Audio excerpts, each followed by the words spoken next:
For India, a country which is producing a legion of global giants that are competing head-to-head with the world's top power brands.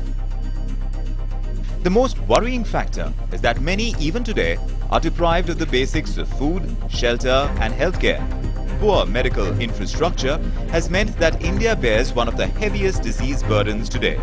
And despite increasing spends on drug research and development in the last decade, the healthcare industry will still need a booster shot if it has to be capable of serving our billions adequate and affordable healthcare. So Kiran Mazumdar-Shaw, one of the best-known names in the healthcare business, sets out to find the solutions with a very special guest today. Hello and welcome to Addressing India's Healthcare Challenge with me, Kiran Mazumdar-Shaw. My guest today is Dr. Swati Piramal, an entrepreneur and someone who's very well known in the pharmaceutical world, having created a very large pharmaceutical industry.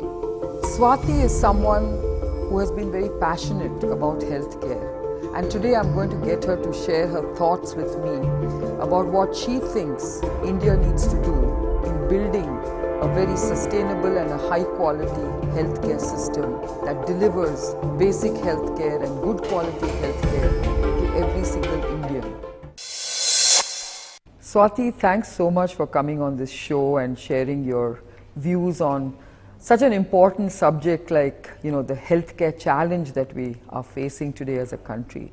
Let's start with, our favorite subject, which is, research in the pharmaceutical world. I mean, today, the Indian pharmaceutical sector is certainly looked upon as a front runner, and, it has a great leadership profile in the generic space.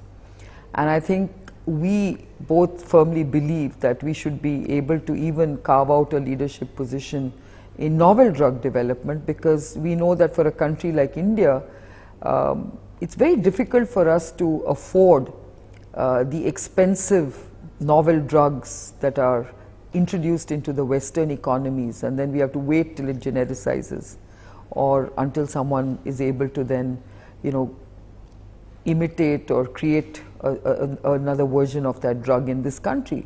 But I think the time has come for us to develop novel drugs with India in mind.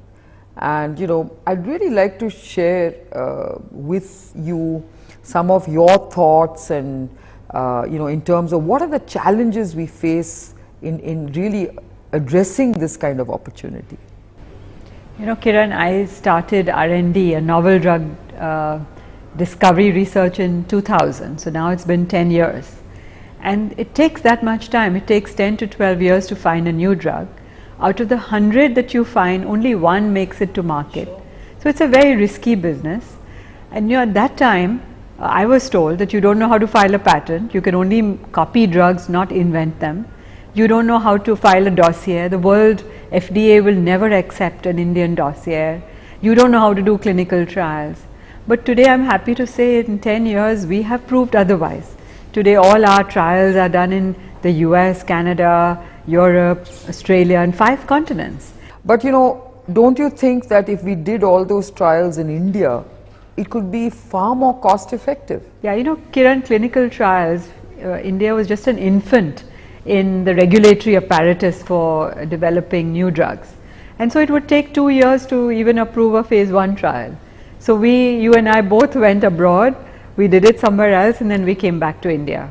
But if we can do the trials from zero to the end, we can develop affordable drugs at 1/10 the cost, not only for India, but for the whole world. It will change the paradigm of healthcare, I think, in the whole globally.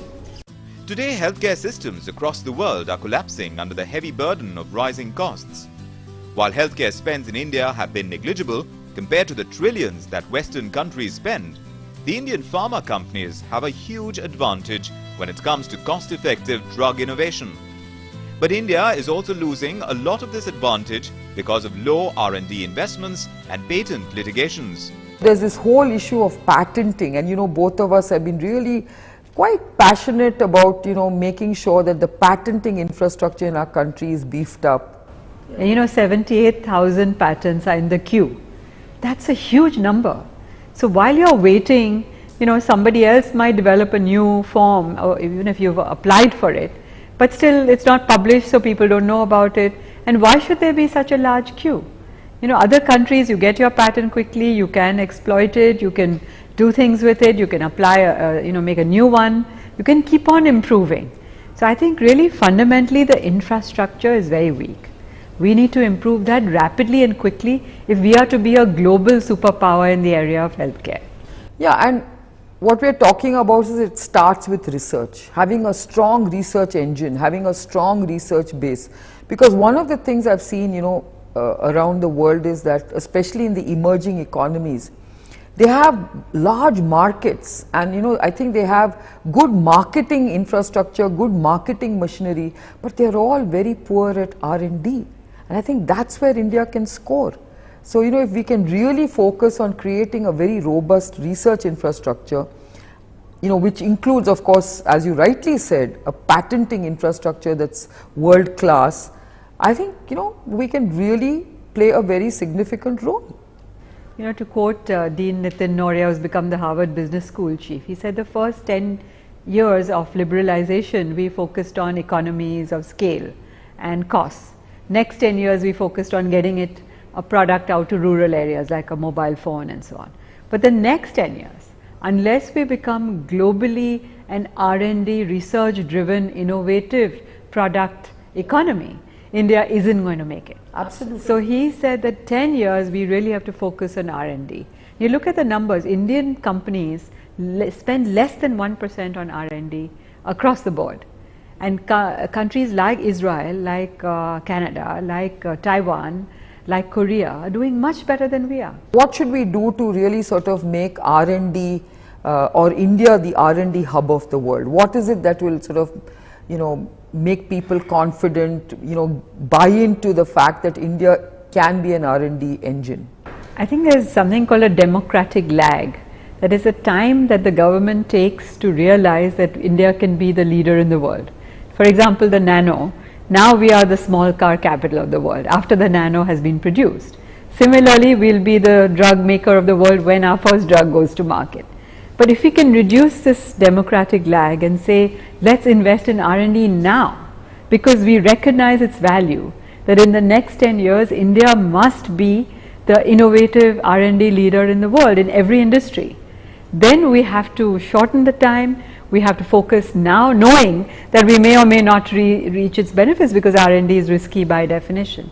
But if we do that quickly, that means we put more investment, we have more incentives for R&D, that we try to compete with countries like Taiwan or Korea or Israel, which are just like us, small beginning but very fast. And if we can do all that, have credits for R&D and so on, I think that we can be in the next 10 years the most innovative country in the world. India possibly faces the world's biggest disease burden today. Infectious diseases like dengue, malaria and TB have for long been a bane of the poor, but the rise in ailments of the affluent like diabetes and cardiac troubles have also been alarming. It isn't surprising considering how little our government is spending on health today as a percentage of our national income. But clearly, this hasn't been our only problem. We are a country which has the diseases of both the developed and the developing economies. Double whammy. Right? So I think that's the huge disease burden that we are challenged with. And I think unless we start innovating, new solutions and addressing some of these really large unmet needs, we are not going to do justice to our growth prospects, Fundamentally the laws have to change. I'll give you an example, my favorite one, which I've been talking for 20 years, that today 70% of Indian women have anemia and more than 50 or 60% of children. The cure is only 1 rupee, per day. So it's not high. Yet why aren't we getting access? And that is because we are living in the old idea that essential drugs must be cheap. Essential drugs must be affordable.